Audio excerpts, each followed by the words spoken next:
Pendapat yang paling kuat pada makmum membaca Al-Fatihah atau tidak di belakang imam, yang disepakati oleh para ulama, yang saya sebutkan dulu yang disepakati ya. Yang disepakati adalah kalau sholatnya sir, tidak ngerasin suara, seperti misalnya duhur, asar, kemudian rakaat ketiga maghrib dan 2 rakaat terakhir isya, gitu kan? Ini namanya sholat sir, kecilin suara. Maka wajib makmum membaca Al-Fatihah. Wajib makmum membaca Al-Fatihah, gitu kan? Kecuali dalam keadaan ini khilaf ulama, bagaimana kalau dia baru membaca Ar-Rahmanir Rahim, Maliki Yaumiddin, imamnya Allahu Akbar ruku. Apa yang dia harus lakukan? Jumhur ulama mengatakan ikuti imam. Karena dia sudah berijtihad, dia sudah baca, gitu kan? Tapi tidak selesai. Sama dengan orang masbuk, baru Allahu Akbar, imamnya kita baru baca 2 Al-Fatihah sudah ruku. Apa yang harus kita lakukan? Jumhur mengatakan ruku saja. Imam Syafi'i mengatakan tidak, harus dia baca. Nggak bisa. Dan dia boleh ketinggalan untuk mengejar Al-Fatihah sampai 3 gerakan. Kalau dalam mazhab Syafi'iyah, gitu kan? 3 gerakan artinya ruku, sami Allahu hamidah, sampai sujud pertama. Nah itu dia boleh tetap menyelesaikan Al-Fatihahnya lalu dia mengejar imam. Karena pentingnya masalah Al-Fatihah ini.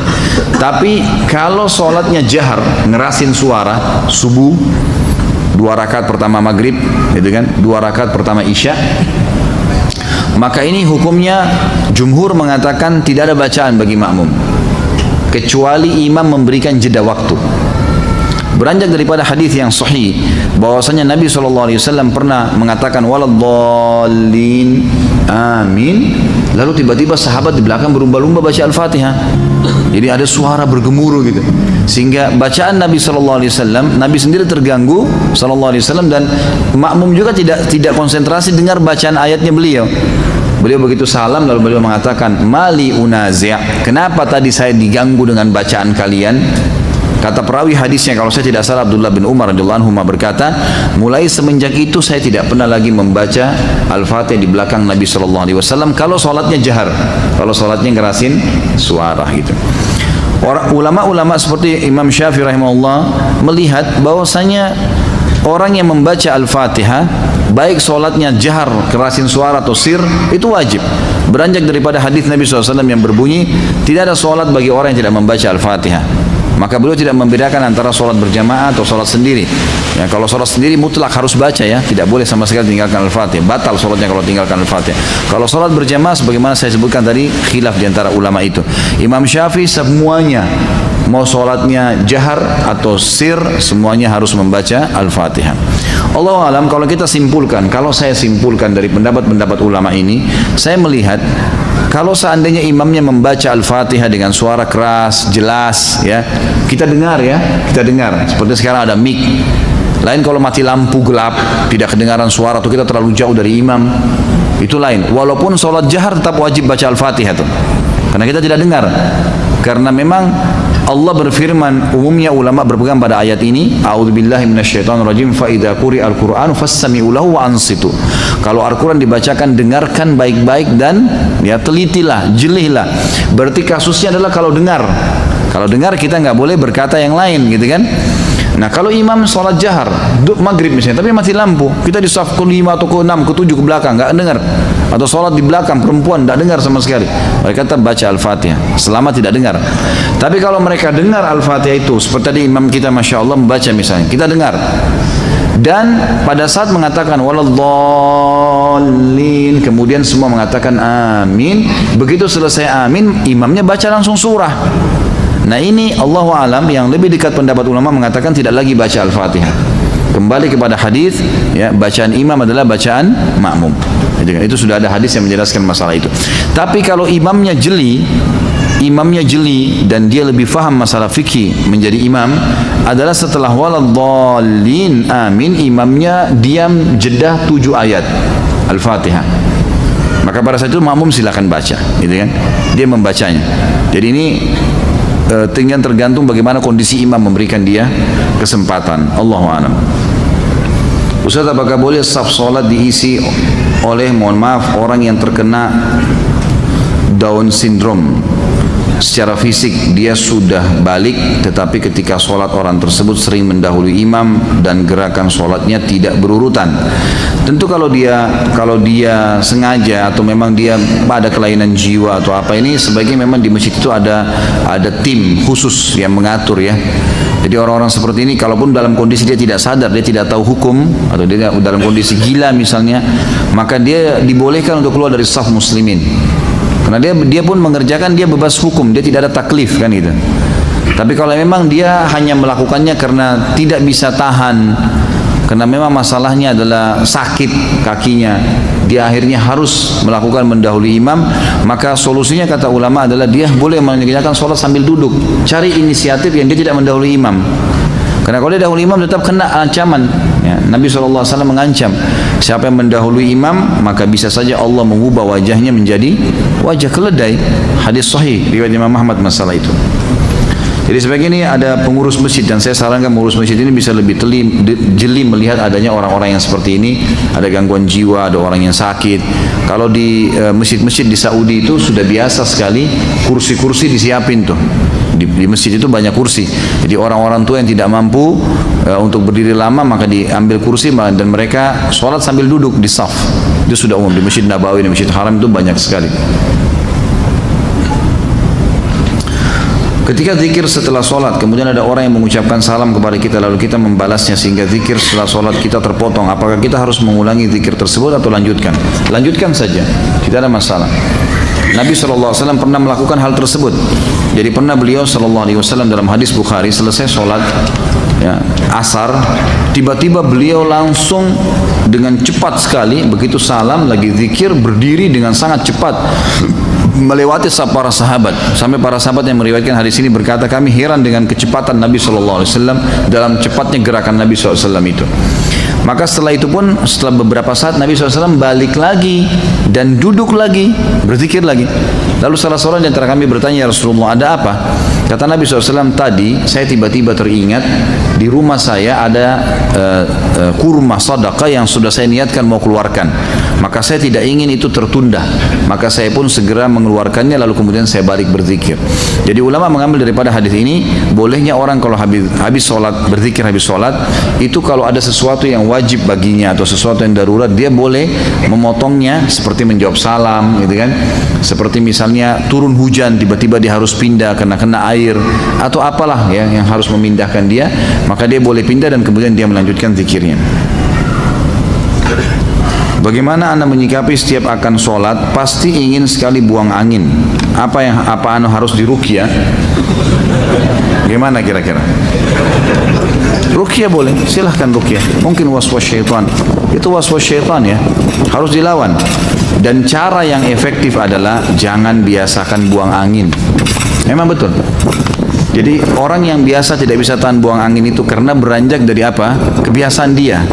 Dia udah biasa, mungkin di depan teman-temannya kadang-kadang bercanda, memang dia gangguin mereka, gitu kan? Emang gitu, dia sering iseng. Nah, akhirnya sudah terbiasa, gitu kan? Jadi itu menjadi hal yang selalu kayak orang yang terbiasa, ngupil, orang yang biasa korek kuping, orang. Jadi karena dia jadikan kebiasaan, jadi terbiasa, sama dengan itu. Kalau orang yang tidak membiasakan dirinya untuk ngeluarin angin, insya Allah tidak keluarin angin kecuali pada waktu memang dibutuhkan, kan gitu. Jadi memang ini harus diubah dari cara itu dulu, pola itu. Dan ini subhanallah juga tidak baik ya, sebaiknya memang ditinggalkan. Jadi ini insya Allah dengan cara antum terapi diri supaya jangan sampai sering mengeluarkan angin, terutama dengan mengolok-olok gitu kan, ada bercanda, termasuk juga di depan pasangan misalnya. Lebih baik kita menjaga itulah, kecuali darurat sekali ya, kecuali darurat. Kalau ruqyah saya sarankan silakan ruqyah, bisa jadi was-was juga syaitan, bisa terjadi. Semoga Allah senantiasa memberkahi Ustaz Khalid beserta keluarga dan kita semua yang hadir di majelis ilmu ini. Amin. Mudah-mudahan jazakallah khair atas doanya. Salat sunnah afdalnya dikerjakan di rumah. Saya biasa mengerjakan salat sunnatul fajr di rumah, namun masjid di tempat saya jarak antara azan dan iqamah hanya sebentar. Saya terkadang ketinggalan takbiratul ihram bersama imam, tapi tetap dapat rakaat pertama. Sebaiknya saya salat sunnah di rumah atau di masjid? Di masjid, gitu kan? Di masjid. Jangan antum kejar ikan teri, ikan paus lewat ini. Mana tuh? Salat sunnatul fajr itu ikan teri dibandingkan salat subuh, itu ikan pausnya, gitu kan? Jadi jangan ketinggalan. Sholat di masjid tidak masalah. Kan lebih afdal kalau sholat di rumah. Kalau sholat sunnah kan gitu lebih afdal. Jadi jangan sampai mengejar afdaliyah sunnah, ketinggalan fadilah yang besar dari sholat wajib. Karena mulai Allahu Akbar imam, kita juga Allahu Akbar, itu sudah dicatat pahala tuh. Jadi itu ada fadilah, jangan ketinggalan itu. Bahkan kalau perlu kita masuk masjid sudah mau iqamah, ya sudah kita sholat subuh gitu kan. Nanti sunnatul fajrnya, ulama berpendapat mengatakan sunnatul fajr pernah dikerjakan oleh Nabi SAW setelah terbit matahari. Nah, itu dibolehkan bagi orang yang sudah rutin mengerjakannya. Kalau dia ketinggalan, sudah masuk masjid subuh, sudah iqamah, dia sholat subuh, kemudian nanti dia setelah terbit matahari sebelum duha, dia boleh mengerjakan sunnatul fajr yang ketinggalan itu. Apakah boleh mengerjakan sholat witir bertepatan dengan berkumandangkannya azan subuh? Karena saat mengerjakan tahajud waktunya sudah sangat dekat dengan waktu subuh, sementara saya belum sholat witir. Pertama sekali saya sarankan antum sholat witir seperti sekarang nih, ba'da isya, gitu kan? Itu lebih baik. Nah, itu lebih baik. Dan nanti kecuali kalau antum memang sudah terbiasa bangun jam 2, setengah 3, masih panjang jeda waktu menjelang subuh, itu baru. Kalau enggak, saran saya jangan tinggalkan witir sebelum tidur. Nah, baik sebelum tidur atau habis ba'da isya langsung sholat witir. Itu sudah disepakati oleh para ulama, berangkat daripada hadis Bukhari di mana sahabat-sahabat menyampaikan diantaranya ya Abu Hurairah anhu yang mengatakan, saya diwasiatkan kepada saya 3 hal yang saya tidak pernah tinggalkan selama hidup saya: puasa 3 hari setiap bulan, 2 rakaat sholat duha, dan saya tidak pernah tidur kecuali saya sudah witir. Agar antum tidak mengejar di malam hari kecuali sholat tahajud, gitu kan? Pertanyaan tadi, bolehkah sholat witir sementara azan dikumandangkan? Boleh jawabannya. Hadis Bukhari menjelaskan masalah itu. Bahwasanya Nabi SAW mengatakan, kalau kalian dengarkan azan, segeralah berwitir. Segeralah berwitir. Artinya masih boleh kan?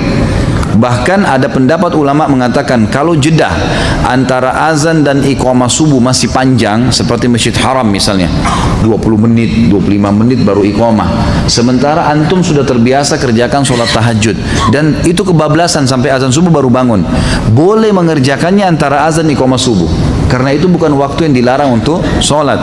Kalau sudah iqamah subuh waktu dilarang sholat, nggak boleh. Berarti di sini pendapat ulama mengatakan masih boleh mengerjakan sunnah-sunnah antara azan dan iqamah subuh, gitu kan? Jadi ini termasuk ya, yang bisa diambil pelajaran dari situ tadi. Apakah pahala sholat jamaah di masjid sama besar dengan jika kita sholat jamaah semisal di rumah atau di tempat lain? Tentu berbeda. Tentu berbeda. Fadilah ke masjid ada sendiri. Kalau di tempat lain tidak ada fadilah melangkah ke masjid. Ya, kata Nabi SAW, setiap kali orang melangkah, maukah saya tunjukkan kalian amal yang paling banyak menggugurkan dosa dan meninggikan derajat? Kata para sahabat, tentu ya Rasulullah. Kata Nabi SAW, berwudu di waktu-waktu genting, di waktu-waktu yang malas kita wudu, seperti mau tidur, gitu kan? Habis berhubungan biologis, mau tidur atau mau mengulanginya, dianjurkan wudu dulu. Atau di musim dingin, ya kan?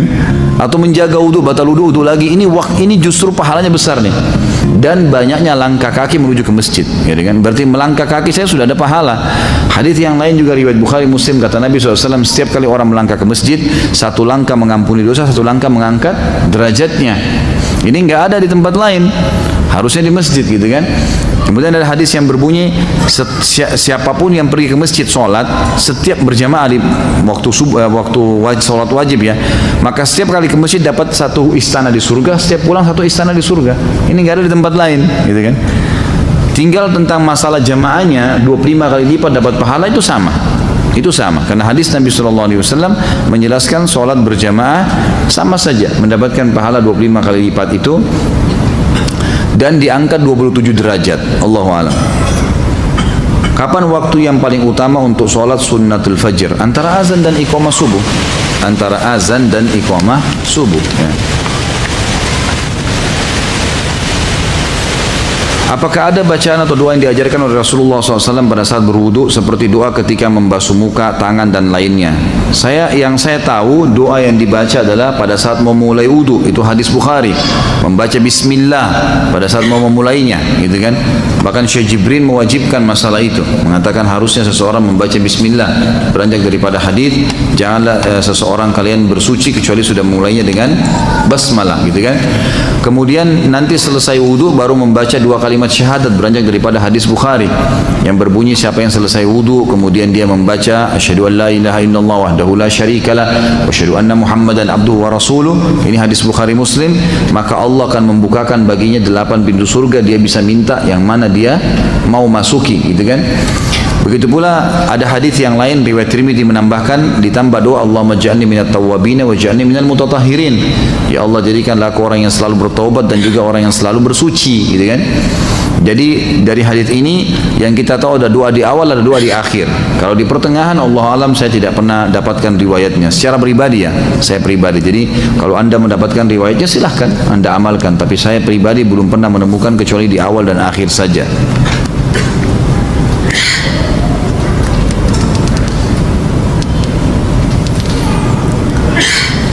Bagaimana hukumnya bersedekap melipat tangan kembali sesudah bangun dari ruku? Tadi kan sudah saya jelaskan ya. Boleh saja gitu kan? Bersedekap pada saat bangun dari ruku, sami Allah liman hamidah. Saya sudah sebutkan tadi kan khilaf di antara ulamanya. Jadi boleh kembali ke dada, boleh kembali ke sebelah paha kita.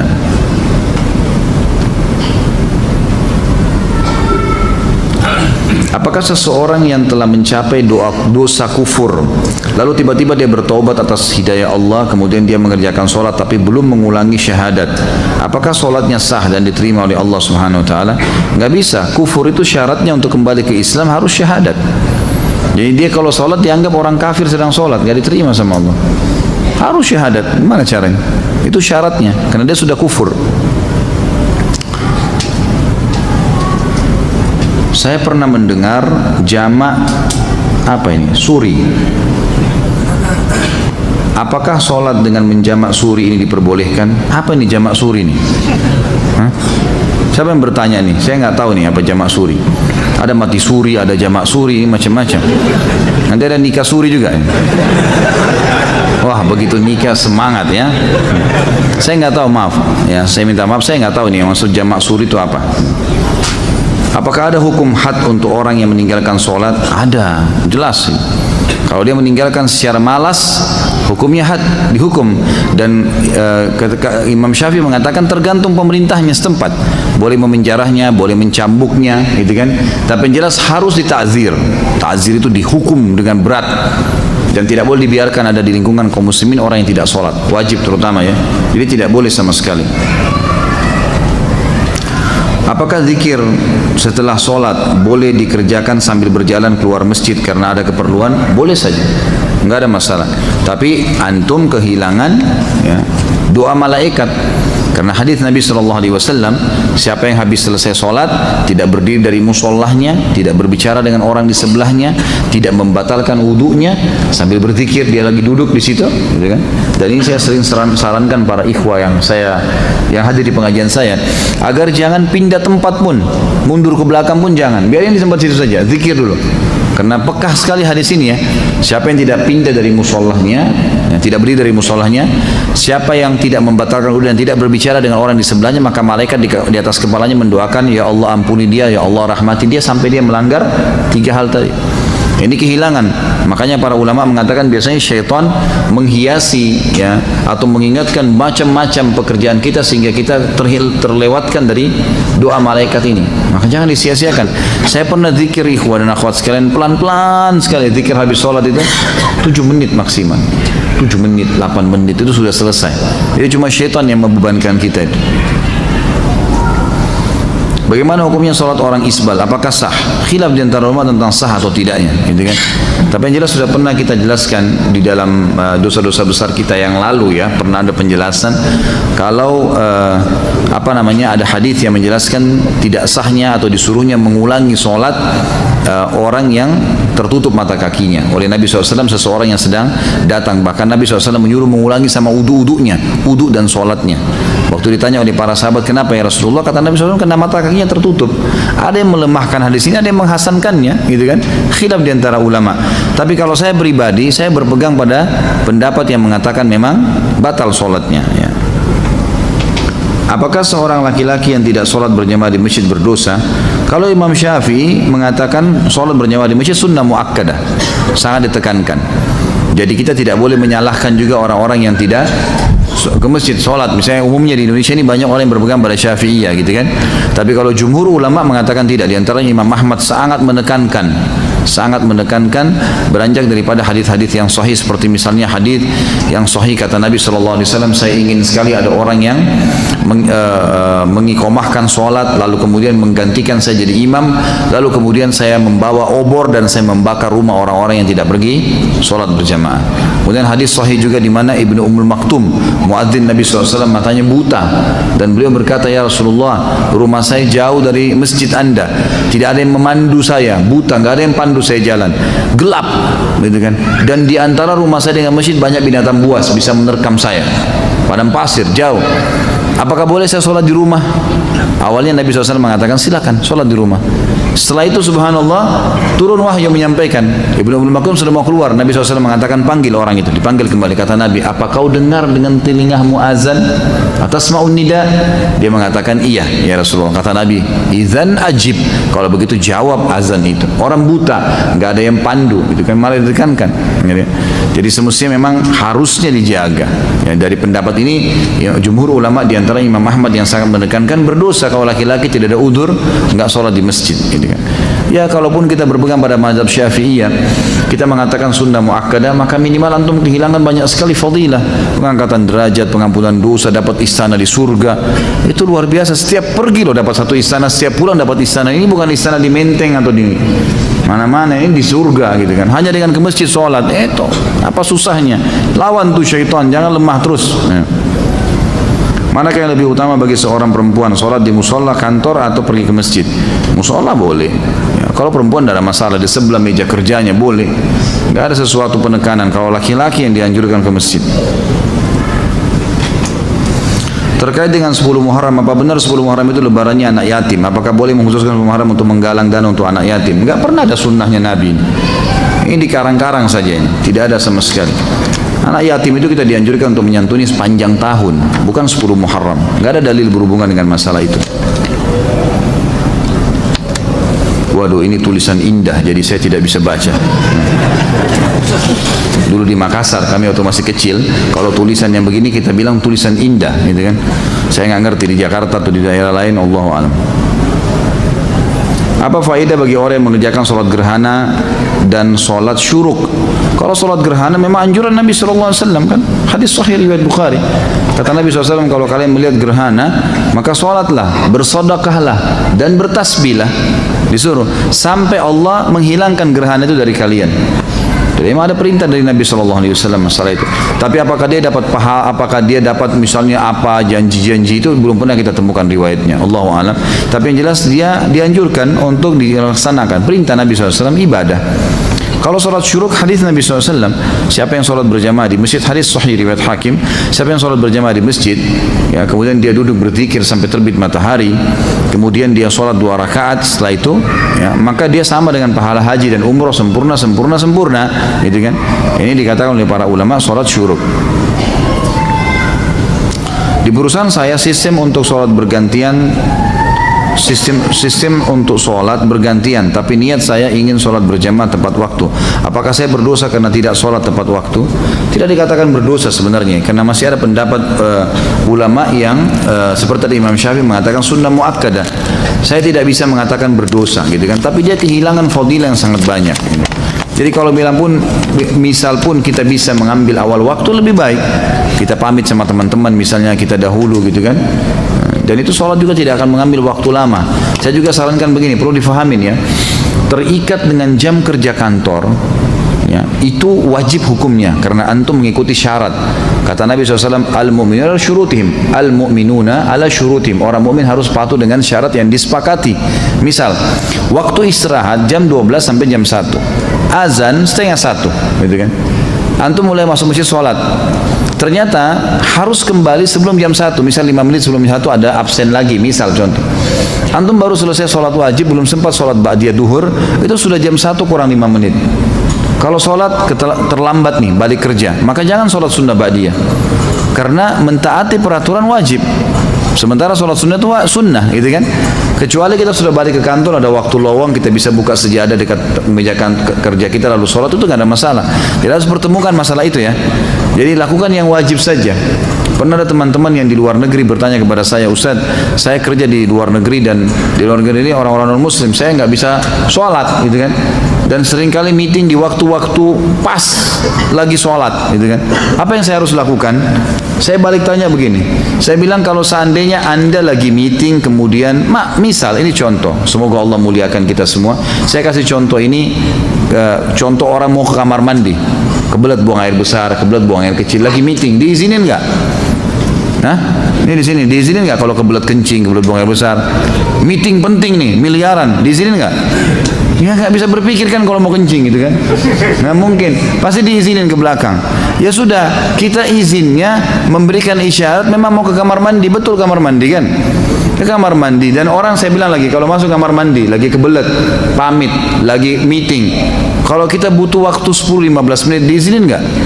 Nggak mungkin kan tengah-tengah digedor-gedor, ayo cepat gitu kan? Nggak mungkin, orang lagi buang air besar gimana? Dia harus selesaikan hajat, kalau enggak sakit perut. Maka berarti bisa dipakai itu untuk sholat tuh. Ini kalau darurat ya, sebab ada beberapa teman-teman yang pernah bertanya kalau salah dari Jepang, dari negara-negara yang memang tidak bisa mereka sholat, maka tidak ada juga musola. Bagaimana inisiatifnya? Ya saya sebagai dai harus bisa memberikan solusi nih. Kalau dia mau disuruh pulang, dia sudah terikat akad kerja di sana.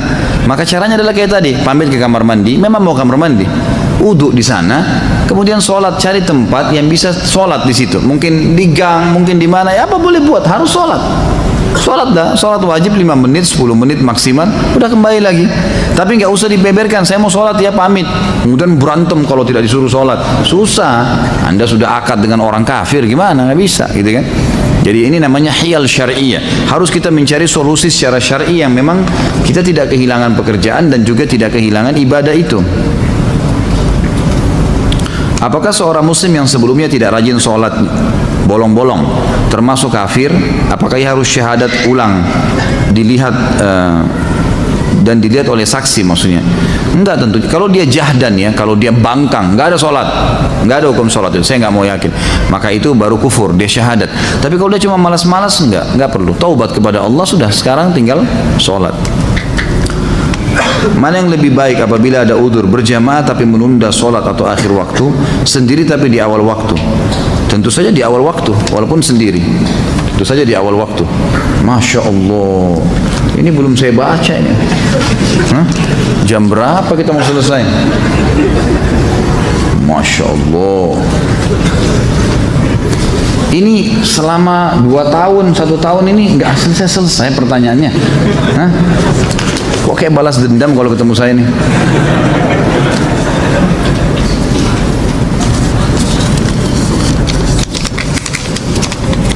Jangan didorong. Saya sengaja tidak tarik semua. Di daerah Ana ada 2 masjid. Yang satu masjidnya besar dan jamaahnya tidak banyak sehingga selalu dapat saf pertama. Kedua masjidnya lebih kecil dan jamaahnya banyak karena telah ditegakkan sunnah sehingga susah dapat saf pertama. Lebih utama sholat di satu atau yang kedua? Yang satu tentunya. Masjid yang pertama karena memang kita bisa dapatkan fadilah lebih besar, gitu kan? Dan masjid itu makin banyak jemaahnya makin afdal, ya gitu. Makin afdal, makin besar fadilahnya. Artinya masjidnya besar misalnya, tentu afdaliyah karena banyak jemaah itu penting, tapi mendapatkan saf awal lebih penting. Maka harusnya didahulukan saf awal itu. Ustaz, mohon penjelasan dan tuntunan sesuai sunnah. Apabila ada sholat wajib terlewatkan karena kelalaian, apakah seseorang yang meninggalkan sholat pada waktu yang ditentukan masih dapat mengerjakan sholat yang tertinggal itu di waktu sholat yang selanjutnya? Kalau dia lalai di sini dalam arti kata lupa, itu boleh dikerjain. Misal pas kita lagi sibuk, tersibukkan, semoga saja tidak terjadi ya. Ada orang tersibukkan dengan urusan dunianya, kemudian azan asar baru dia sadar, oh ternyata saya belum sholat duhur nih, gitu kan? Maka apa yang harus dia lakukan? Bolehkah dia sholat duhur? Boleh, nggak ada masalah. Tapi kalau dasarnya dia tahu nih duhur sudah masuk, dia nggak mau sholat, memang nggak mau dah, memang sudah dia nggak sholat. Begitu azan asar, temannya ajak, nih sholat yuk. Kamu udah tahu belum ada hadis begini. Tersentuh dia mau sholat. Tapi tadi dia sudah tinggalkan duhur secara sengaja, ini nggak boleh lagi dia sholat. Karena sudah memang ditinggalkan secara sengaja sama dia. Saya pernah membaca sebuah hadis riwayat Ibnu Abbas radhiyallahu anhu yang menjelaskan tentang tidak bolehnya menahan pakaian pada saat sholat. Apakah hadis itu sahih? Apa maksud dari kata menahan pakaian? Mohon penjelasannya. Saya tidak tahu, maaf. Saya belum tahu sampai ke situ tentang masalah hadis menahan pakaian. Yang saya temukan malah hadis Abu Bakar radhiyallahu anhu yang sahih, di mana Abu Bakar berkata, ya Rasulullah, saya orang yang tidak bisa sholat kecuali saya menahan pakaian saya, karena kalau tidak dia melorot, gitu kan? Apakah itu membatalkan sholat saya? Apakah itu termasuk sombong? Kata Nabi SAW, itu tidak termasuk. Ya, berarti di sini kan ada masalah kasus menahan, tapi saya tidak tahu kalau yang riwayat Ibnu Abbas ini. Bagaimana tuntunan sahih untuk kondisi makmum yang masbuk namun tidak mendapat bacaan Al-Fatihah imam sholat? Apakah makmum tersebut masih mendapatkan hitungan 1 rakaat penuh? Yang kuat pendapat iya, dia masih mendapatkan walaupun sholatnya sir. Kalau orang memang masbuk ya, beda orang yang datang dari awal tapi lalai tidak baca Al-Fatihah. Nah itu baru bisa dibahas dalam bahasan lain ini.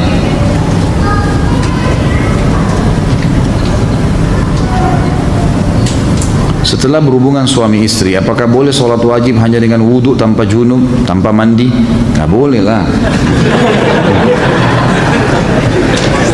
Ini iseng aja bertanya. Wajib mandi junub ya akhi. Atau mungkin yang nanya masih bujang kali ini, belum punya pengalaman ya. Belajar dari Pak Yoyo ya. Kalau kita sholat berjamaah tapi kita ketinggalan sehingga bacaan Al-Fatihah tidak sampai selesai karena imam bacaan cepat, begitu juga sholat duhur, asar bacaan Al-Fatihah tidak selesai, apakah sholat kami sah? Sah insya Allah. Yang penting tadi kan sudah saya jelaskan ini. Yang saya sudah jelaskan jangan ditanya lagi. Makanya pada saat ta'lim tadi jangan menghayal gitu ya. Jangan terulang-ulang nih. Jika kita terjebak macet di jalan, tidak bisa melaksanakan sholat asar, apakah boleh dijamak sama maghrib? Jika sholat maghrib juga ketinggalan, boleh lakukan di saat sholat isya. Tata caranya bagaimana? Yang pertama, sholat jamak itu hanya boleh dijamak antara duhur sama asar, tidak boleh yang lain. Maghrib sama isya, tidak boleh yang lain. Jadi nggak boleh asar sama maghrib, nggak bisa. Isya sama subuh nggak bisa, gitu kan? Subuh sama duhur nggak bisa. Memang duhur sama asar saja, maghrib sama isya saja. Itu kalaupun dijamak, gitu kan? Masalah kasus orang kena macet, maka hukumnya khilaf di antara ulama. Apa yang harus dilakukan? Yang terbaik adalah dia berhenti dia sholat di dekat situ, dimanapun, gitu kan, di jalan. Kayak kalau di jalan tol ada jalan alternatif di samping, dia bisa mampir di situ, dia sholat. Atau saya pernah lakukan, saya pernah mampir sholat di tempatnya teman-teman yang terima bayaran tol itu, gitu kan. Saya tanya dia, ternyata mereka sholatnya itu ada ruangan di situ. Kadang-kadang malah ada tangga ke bawah, gitu kan, ada musola di bawah itu. Maka bisa kita mampir sholat. Jadi kita bisa mampirkan mobil lalu sholat di situ. Itu yang paling baik. Atau bawa sejadah di mobil disiapin, gitu kan. Itu boleh. Ada sebagian ulama yang menarik bolehnya sholat di mobil kalau dalam keadaan darurat sekali. Sama hukumnya dengan orang sholat di pesawat, di kereta api. Kalau emang kita terjebak di satu tempat, lagi ada peperangan, lagi ada macet total, emang nggak bisa ditinggalin mobil, orang jalan-jalan sedikit-sedikit, ini nggak bisa. Maka daripada kehilangan waktu, lebih baik dia sholat sambil duduk. Tapi ini tidak diprioritaskan. Prioritaskan adalah mampir. Ya, itu. Apakah ada riwayat sholat saat Nabi SAW mengimami para nabi? Itu disebutkan oleh para ulama berhubungan dengan masalah kasus Isra Mi'raj ya. Bisa kembali lebih jauh ke ceramah saya sebutkan riwayatnya di ceramah tentang Isra Mi'raj itu. Apakah Nabi SAW pernah melakukan sholat tasbih? Kalau pernah, bagaimana tata cara dan bacaan sholat tasbih Nabi SAW? Kalau Nabi sendiri pernah kerjakan, Allahu a'lam, tidak ada riwayat masalah itu. Tapi umumnya semua yang disebutkan oleh Nabi SAW, kata ulama, disepakati pastinya Nabi SAW sudah mengaplikasikan terlebih dahulu. Karena Allah sudah menjelaskan dalam Al-Quran, kabura maqtan indallah yang taqulu ma la taf'alun. Sungguh berat di sisi Allah kalau kalian mengucapkan tidak mengamalkannya. Sementara Nabi SAW adalah panutan, pasti beliau sudah amalkan. Tapi hadis tentang sholat tasbih dihasankan oleh para ulama dan boleh dilakukan. Itu beranjak daripada perkataan Nabi kepada pamannya Abbas radhiyallahu anhu. Nabi SAW mengatakan, wahai paman, Kalau kau diluangkan waktu oleh Allah, kerjakanlah setiap hari sekali. Kalau kau tidak bisa, maka sepekan sekali. Kalau kau tidak bisa, maka sebulan sekali. Kalau kau tidak bisa, setahun sekali. Kalau kau tidak bisa, kerjakanlah sekali seumur hidupmu. Maka kerjakanlah 2 rakaat solat. Ada riwayatnya mengatakan 4 rakaat solat. Di setiap solat, begitu kamu takbir paman, ucapkanlah subhanallah alhamdulillah wa la ilaha illallah wallahu akbar sebanyak 15 kali. Kemudian bacalah setelah itu iftitah, baca al-fatihah, baca surah. Kemudian pada saat ruku, sebelum baca 2 ruku, membaca 10 kali tasbih tadi. Kemudian 2 ruku, kemudian bangun dari ruku, sami Allahu liman hamidah, i'tidal, baca dulu tasbih 10 kali, kemudian baru baca 2 i'tidal. Sujud juga begitu. Pada saat sujud, maka baca dulu 10 kali, baru kemudian baca 2 sujud. Dulu di antara 2 sujud, baca 10 kali lagi tasbih, kemudian baru membaca doa di antara 2 sujud, lalu sujud, baca lagi tasbih 10 kali, kemudian baca 2 sujud, lalu kemudian sebelum berdiri ke rakaat kedua, duduk dulu baca 10 kali. Jadi kurang lebih ada 75 kali bacaan dalam satu kali atau satu rakaat. Selebihnya seperti sholat biasa. Saat kita masuk sholat id 1 rakaat, saat menyempurnakan rakaat berikutnya, berapa kali takbir yang harus kita lakukan? Ikuti rakaat yang sedang Anda ada. Jadi misal kita masbuk nih sholat id, dia sudah rakaat kedua imamnya, kita ikut. Tadinya dia takbir imamnya 5 kali, gitu kan? Karena dia rakaat kedua, kita kan ikut imam juga takbir 5 kali. Kita nggak mungkin takbir 7 kali. Rakaat kedua kita juga takbir 5 kali, sama saja, karena kita mengikuti imam di rakaat pertama tadi, dia sudah ke rakaat kedua. Seperti kita kalau lagi sholat umumnya, sholat lain, kita ikut imam sudah rakaat ketiga misalnya di sholat maghrib. Imam kan tahiyat pertama, tahiyat terakhir kan, kita juga harus tahiyat kan gitu. Di rakaat kedua setelah imam salam, kita rakaat kedua harus tahiyat juga kan gitu. Seperti itu caranya. Jadi tetap mengikuti kondisi imam. Bolehkah bermakmum dengan imam yang isbal? Sudah tadi ya. Apa hukumnya jika sudah terlanjur sholat? Dan apa saran Ustadz ketika ini sudah masalah isbal tadi ya. Baik.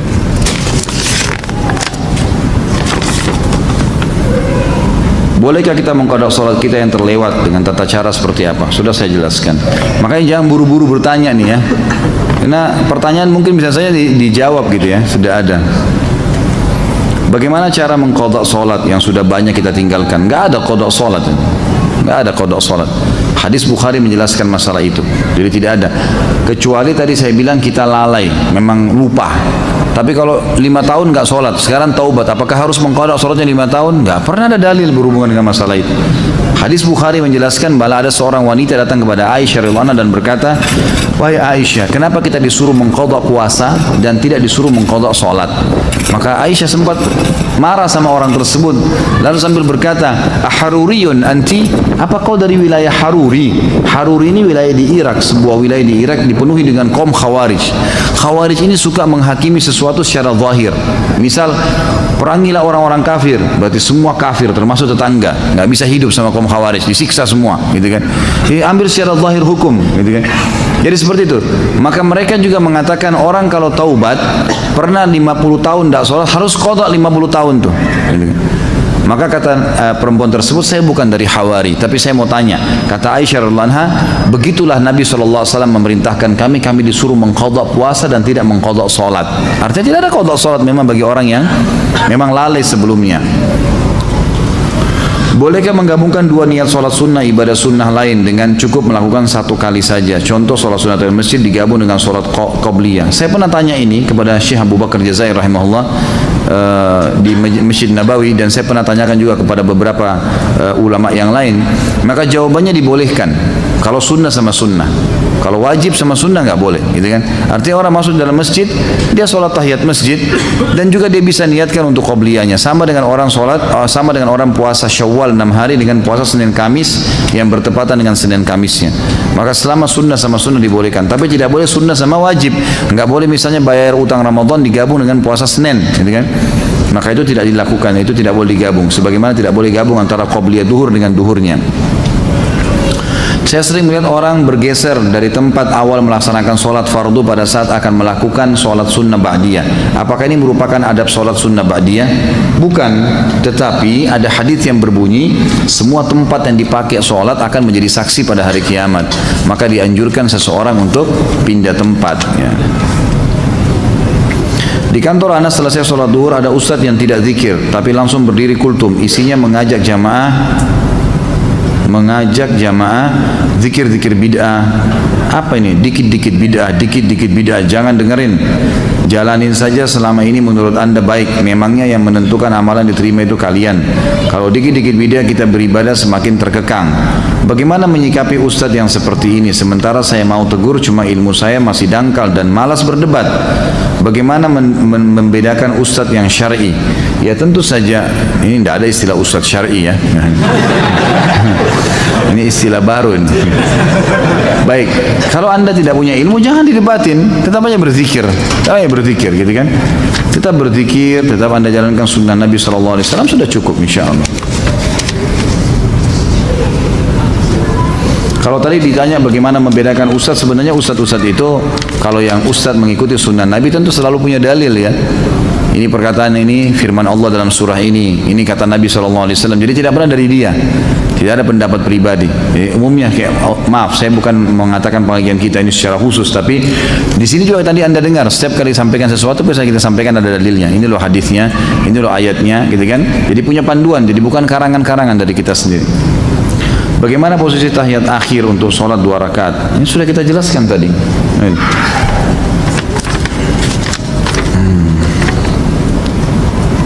Apakah tidak merapatkan kaki ketika sholat berjamaah dapat menggugurkan pahala sholat berjamaah walaupun jarak antara pundak sudah rapat? Tentu tidak, tapi membuat syaitan masuk dan membuat tidak khusyuk.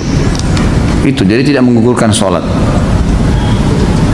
Karena ana ada udzur di mana kalau jari kaki bersenggolan dengan benda-benda, dalam hal ini jari kaki saudara di sebelah, merasa risih sebab ana pernah ada riwayat operasi penyakit saraf tulang belakang sehingga jari-jari kaki menjadi sensitif. Dan apakah termasuk isbal jika ana menggunakan kaos kaki ketika sholat berjamaah? Karena dengan menggunakan kaos kaki ana merasa lebih nyaman dari gesekan karpet, dari bersentuhan dengan jari orang lain. Ana jadi khawatir terhadap ikhwan kita yang seolah-olah terus ingin mengejar jari kaki saya atau jari kaki saudara di sebelahnya karena ditakutkan malah akan menjadikan sholatnya menjadi tidak khusyuk ya. Baik, tentu saja kalau anda punya udzur syar'i ya lakukan pakai kaos kaki, dan itu bukan isbal. Isbal itu adalah pakaian dari atas ke bawah, mengulurkan pakaian dari atas ke bawah. Kalau dari bawah ke atas enggak, kaos kaki maksudnya itu tidak. Tapi kalau kita memang dari atas kita pakai ya, atau kita pakai kemudian dia terulur seperti celana, baju, itu semua baru masuk. Hadis Nabi SAW yang berbunyi isbal itu di imamah ya, di pakaian ya, celana, itu masuk dalam isbal gitu. Dikarenakan saat ini waktu subuh 4.15, apakah boleh kita ketika kita terlambat bangun, misal jam 5, kita melakukan sholat sunnah 2 rakaat sebelum subuh? Tentu tidak boleh. Kalau sudah iqamah subuh nggak boleh lagi. Anda kerjakan nanti setelah terbit matahari. Apa pahalanya kalau kita mengislamkan seseorang? Wah, ini tidak sesuai dengan tema. Dapat pahala lah tentunya ya, selama dia berbuat kebaikan, selama dia mempelajari agama, insya Allah anda dapat pahalanya. Dan hadis Nabi SAW kepada Ali bin Abi Thalib pada saat perang Khaybar gitu kan, hai Ali, jalanlah dengan tenang menuju ke mereka, ke orang-orang Yahudi itu, lalu tawarkan mereka Islam. Kalau mereka nolak, tawarkan mereka jizyah. Kalau mereka nolak, tawarkan mereka untuk ya perang gitu kan. Dan ingatlah Ali, kalau ada satu orang yang sempat mendapatkan hidayah karena kamu, maka itu lebih baik daripada humurun ni'am. Humurun ni'am ini adalah bisa diterjemahkan dengan unta betina merah yang besar atau nikmat yang terbesar yang sedang dimiliki oleh seseorang. Apakah bergerak 3 kali dalam keadaan sholatnya batal seperti garuk-garuk misalnya? Kalau Imam Syafi'i mengatakan batal kalau lebih dari 3 kali. Jadi tidak dibolehkan lebih dari 3 kali. Tapi jumhur ulama mengatakan tetap tidak batal kalau memang orang itu punya udzur, memang harus dia lakukan. Tapi kalau gerakan sia-sia membatalkan sholat nih. Ada orang sia-sia memperbaiki kopiah atau apalah gitu kan. Ya ini keseringan dilakukan, makanya tidak boleh. Tapi kalau darurat memang harus menggaruk, memang gatal sekali, itu tidak ada masalah insyaallah.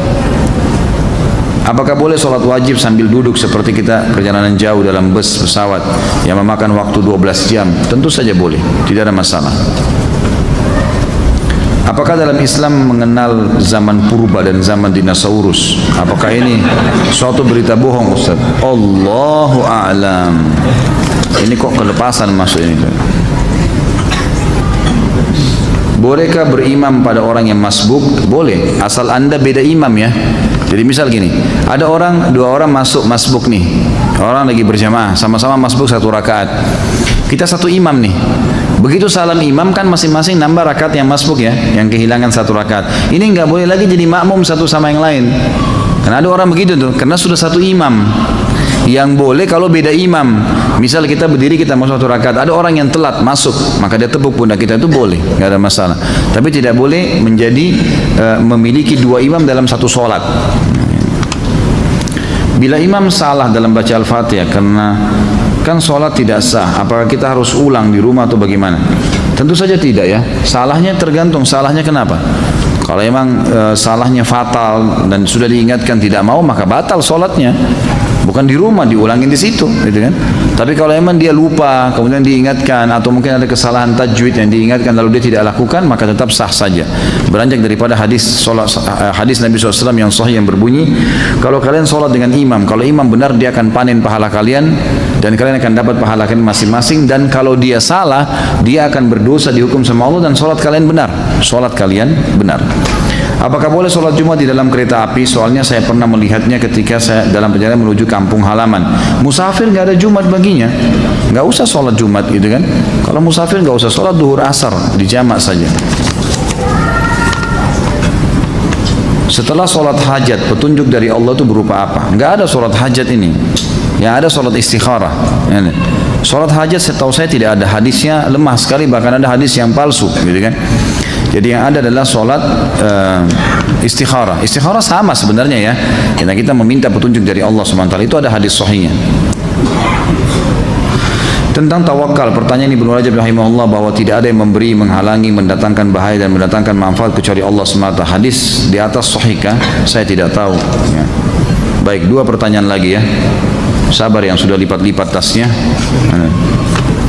Apakah seorang muslim meninggalkan sholat termasuk golongan orang munafik? Tidak bisa kita katakan munafik, tapi ada ciri kemunafikan padanya. Karena orang munafik meninggalkan sholat atau berdiri sholat dengan malas.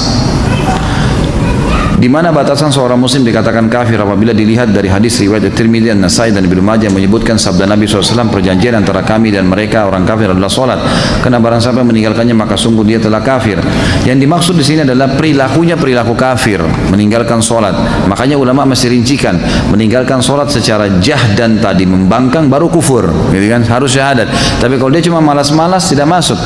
Ibnu Umar menjelaskan makna daripada hadis ini adalah kalau dia cuma malas-malasan, dia mendapatkan dosa kufur tapi tidak sampai pada kufur. Kufrun duna kufrin istilahnya, gitu kan? Apakah sutra atau pembatas bagi yang masbuk telah terputus dari imam apabila sholat berjamaah telah selesai? Jawabannya iya.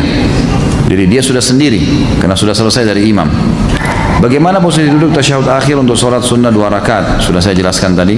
Haruskah mengepalkan tangan pada saat berdiri naik ke rakaat berikutnya? Kan sudah saya jelaskan semua tadi. Jawabannya iya, disunnahkan mengepalkan. Mohon dijelaskan bagaimana hukumnya apabila sholat di rumah kemudian di masjid sudah iqamah, apakah kita masih bisa menjalankan sholat qobliyah? Batalin, nggak boleh. Hadis sahih berbunyi, kata Nabi SAW, tidak ada lagi sholat sunnah dengan iqamah sholat wajib. Hadis sahih, nggak boleh. Jadi biar lagi di masjid kita lagi sholat, baru 1 rakaat sudah iqamah, batal. Tapi kita sudah dapat pahalanya, diberhentiin aja tiba-tiba, memang begitu.